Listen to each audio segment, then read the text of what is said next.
আর যে প্রশ্নটা বারবার উঠছে, দুষ্কৃতীরা এতটা বেপরোয়া হচ্ছে কিভাবে? কথা বলবো এই মুহূর্তে নিউজ রুমে আমাদের সঙ্গে রয়েছেন প্রতিনিধি অতনু হালদার। অতনু, কোনো প্রত্যন্ত এলাকা নয়, অত্যন্ত গুরুত্বপূর্ণ একটি জায়গা, যেখান থেকে একাধিক প্রশাসনিক ভবন অত্যন্ত কাছে। এরকম একটি এলাকায় এরকম হাড়হিম করা খুনের ঘটনা ঘটলো এবং তারপরে এবিপি আনন্দের সাংবাদিক যখন গেলেন তখন তাকেও আক্রান্ত হতে হলো। এতটা ভয়ডরহীন হচ্ছে কিভাবে দুষ্কৃতীরা?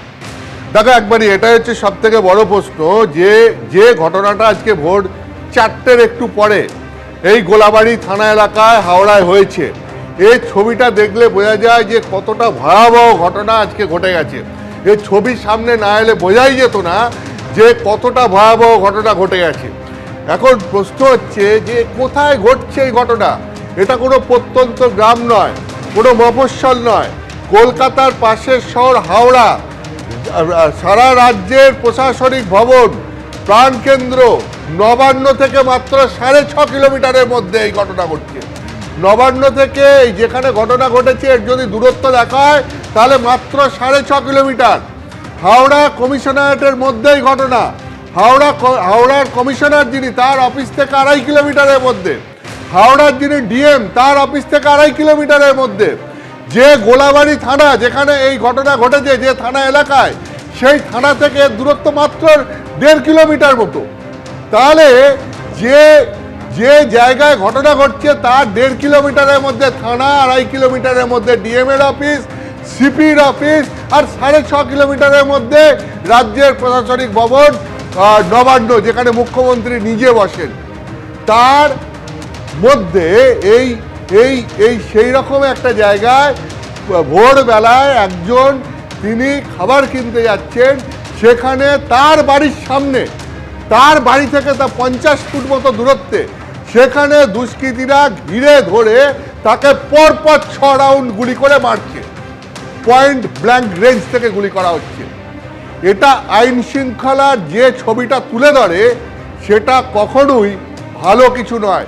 এটা হাওড়া কমিশনারেটের পক্ষে একদম আইন শৃঙ্খলা ভেঙে পড়ার ছবি বললে পরেও কম বলা হবে। যে যদি একটা কমিশনারেট এলাকায় এই রকমের ছবি উঠে আসে, তখন সেই এলাকায় পুলিশের ভূমিকা নিয়ে প্রশ্ন উঠে যায় যে আদৌ কি সেই এলাকার আইন শৃঙ্খলা পুলিশের নিয়ন্ত্রণে আছে।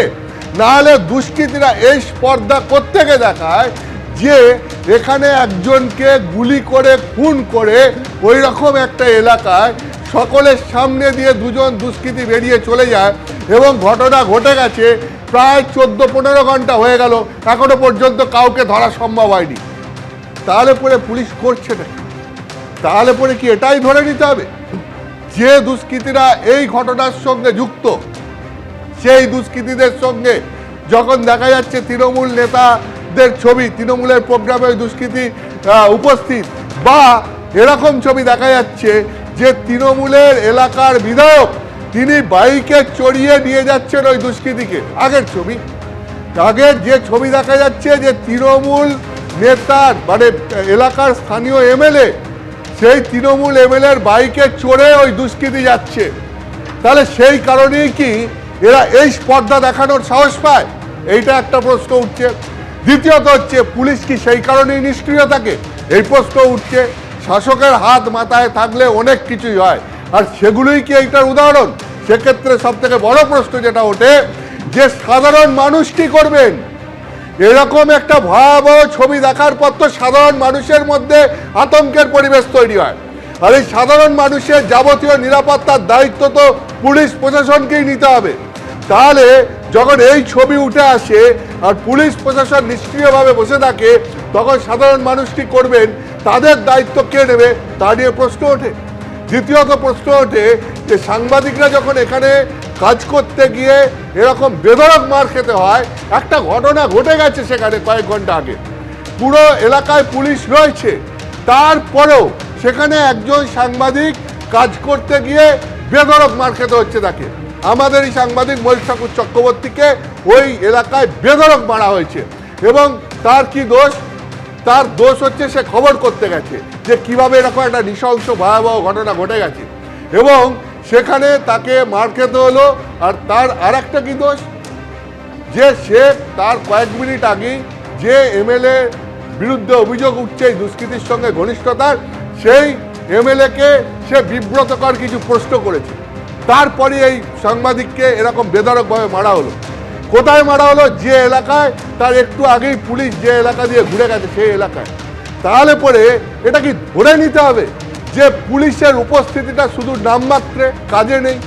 এটা কি ধরে নিতে হবে যে শাসকের হাত যদি কারোর মাথায় থাকে তাহলে সেখানে সেই দুষ্কৃতীরা, সেই হুলিগানরা যা খুশি করতে পারে, তাদের আটকানোর কেউ নেই?